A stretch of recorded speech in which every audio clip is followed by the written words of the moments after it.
Il est 6 h du matin et aujourd'hui je pars pour Nice pour quelques jours.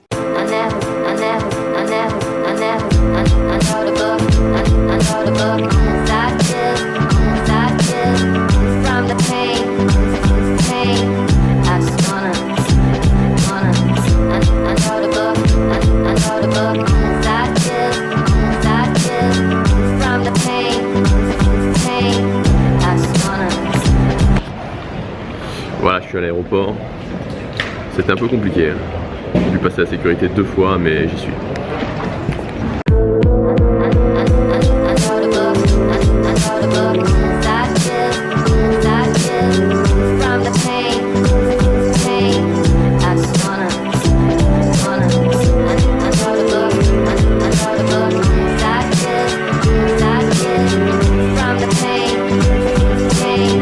J'ai trouvé un coin presque tranquille dans l'aéroport.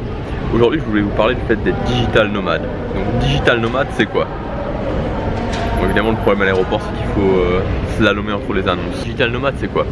Digital nomade, en fait, il y a 2 mots. Digital, quelqu'un qui va vivre finalement de ses revenus grâce à Internet. Et ce fait de vivre de ses revenus grâce à Internet lui offre une liberté géographique. Parce que concrètement, quand vous vivez des revenus de votre blog ou de votre chaîne YouTube par exemple, que vous soyez à Lisbonne, que vous soyez à Nice, que vous soyez à Tokyo, que vous soyez où vous voulez dans le monde, c'est pareil pour vous. Vous pouvez être clairement où vous voulez dans le monde. Et donc ça amène au deuxième mot qui est nomade. Ça veut dire que vous pouvez tout simplement vous déplacer où vous voulez. Donc digital nomade, c'est finalement les revenus que vous pouvez gagner grâce à Internet, vos revenus que vous gagnez grâce à Internet qui vont vous permettre de ne plus avoir de lieu d'habitation fixe, de pouvoir vous déplacer partout dans le monde quand vous voulez. Vous voyez cette petite minute où je viens de vous parler, avec toutes les annonces, ça m'a pris 20 minutes à couper l'appareil photo, remettre l'appareil photo, couper l'appareil photo, remettre l'appareil photo pour trouver le bon moment. Donc je vais continuer tout à l'heure.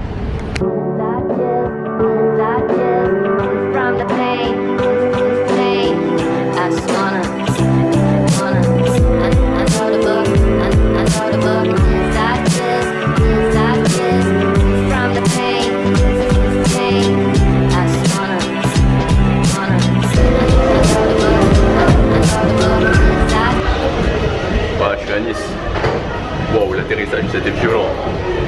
J'ai jamais fait un atterrissage avec autant de vent. Franchement, c'était chaud, c'était vraiment chaud. Je suis arrivé à Nice, alors je me suis remis de mes émotions, mais honnêtement, alors petite anecdote, juste au moment où on arrivait donc vers la porte, j'ai vu un avion qui était en train d'atterrir. Je me disais les pauvres, qu'est-ce qu'ils sont en train de vivre? Et l'avion a redécollé parce qu'il voilà, y a tellement de vent. Enfin, c'est vraiment le. Je suis pas spécialement frileux en avion. Bon, je suis pas extrêmement à l'aise, mais ça va. Mais là, honnêtement, je me suis dit, on va pas y arriver. En fait, j'ai oublié ma recharge d'iPhone et donc on va aller, je vais aller avec ma mère me rechercher une nouvelle charge parce que sinon, c'est un petit peu ennuyeux.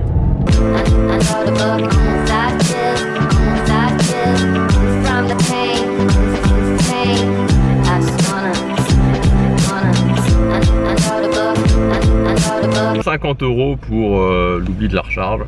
Prochaine fois, je m'en souviendrai. Pourtant, je fais des checklists, mais je l'ai posé en fait, je l'ai posé sur la table et je l'ai pas pris. Pour finir ce que je vous disais tout à l'heure à l'aéroport, parce que j'ai bien cru que j'allais balancer l'appareil photo par la fenêtre, il y avait des annonces tout le temps, mais bon en fait il n'y avait pas de fenêtre donc ça m'en a empêché. Donc combien ça coûte d'être digital nomade? Donc comme je vous l'ai dit, digital nomade c'est tout simplement quelqu'un qui va pouvoir, qui vit de ses revenus sur Internet et qui peut se balader partout dans le monde où il veut. Donc il faut savoir qu'il y a plusieurs façons de vivre, d'être digital nomade. Il y a des digital nomades qui vont bouger toutes les semaines, il y a des digital nomades qui vont bouger tous les 3 mois. Parce que souvent on a une limitation au niveau des 3 mois à cause des visas. Si vous êtes en Europe, là vous n'avez pas du tout de limitation. Il y a 3 pôles de dépenses principales. Il y a évidemment la nourriture, il va y avoir le transport et il y a le logement. Finalement la nourriture, vous n'allez pas forcément payer plus cher que chez vous si vous prenez un appartement. Le transport, ça dépend à combien de fois par mois vous prenez l'avion, mais vous pouvez changer tous les mois. Et puis après il y aura le transport sur place où là ça dépend des villes au niveau du métro, mais encore une fois c'est pas vraiment le plus cher. Ce qui coûte le plus cher c'est le logement, c'est là où vraiment vous allez mettre les 3/4 de votre budget. En Europe, pour le logement, le ticket d'entrée dans les pays comme la Hongrie, comme la Pologne, comme la Roumanie, pour un appartement Airbnb, il va falloir compter environ 700-800 € par mois en plein centre pour avoir quelque chose de correct. Ensuite, dans d'autres pays comme par exemple l'Espagne, si vous allez à Si vous allez à Valence, si vous allez à Malaga, si vous allez à Séville ou au Portugal, à Lisbonne ou dans ce genre de ville, à Berlin en Allemagne, là il va falloir plutôt compter quelque chose comme 1000 à 1300 € pour un appartement. Donc en gros ça nous dit quoi? Ça nous dit que si vous rajoutez à l'appartement le transport plus la nourriture, vous allez environ arriver à 1000 € par mois minimum. Donc 1000 € par mois pour dans un pays comme la Roumanie, comme la Hongrie, comme la Pologne. Et vous allez arriver à environ 1500, 1700 € par mois dans un pays plus classique comme l'Espagne, le Portugal, l'Allemagne par exemple. Ensuite, pour l'Asie, donc l'Asie, ce qui est pas mal, c'est que vous avez des pays comme par exemple la Thaïlande, notamment une ville comme Chiang Mai où il y a énormément d'expatriés, où là c'est un petit peu la même chose que les pays d'Europe centrale ou de l'Est en France. Pour 1000 €, 1200 € par mois, vous allez pouvoir vivre en tant que digital nomade. Donc vous n'allez pas forcément vivre comme un prince, mais vous pouvez largement vous en sortir, parce qu'un appartement à Chiang Mai, il faut compter 700, 800 € par mois pour avoir quelque chose de vraiment très correct. Et là vous avez piscine, salle de sport, donc c'est assez sympa. Après évidemment, si vous voulez être totalement libre et vous voulez aller dans des villes maintenant, certaines villes qui sont plus chères, comme par exemple Londres, comme par exemple New York, comme par exemple Stockholm, où là c'est des villes où il va falloir compter au moins 2000 € par mois minimum pour avoir un appartement. Là il faudra plus compter au total du budget 2500, 3000 € par mois.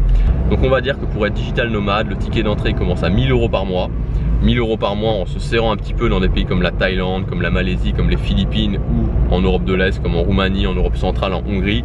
Et ça monte progressivement, mais on va dire que si vous avez un budget de 1500, 1700 € par mois, vous pouvez aller dans vraiment pas mal d'endroits, pas mal de pays.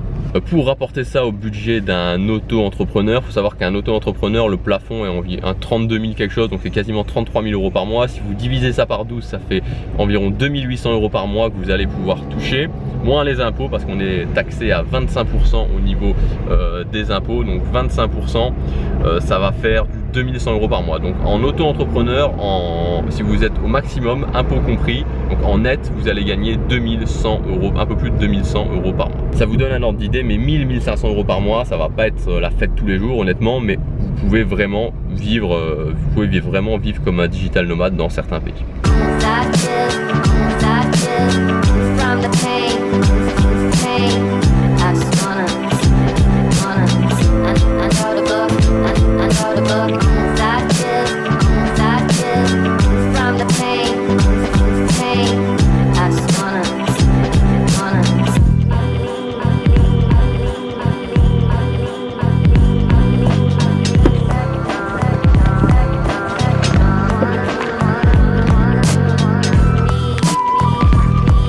Et voilà,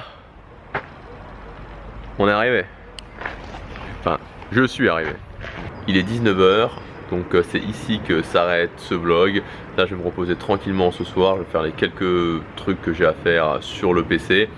On se retrouve demain très certainement pour un nouveau vlog, puisque je vais aller vous montrer un petit peu Nice. Je vais aller vous montrer notamment la promenade des Anglais. À demain, et n'oubliez pas que chaque jour compte.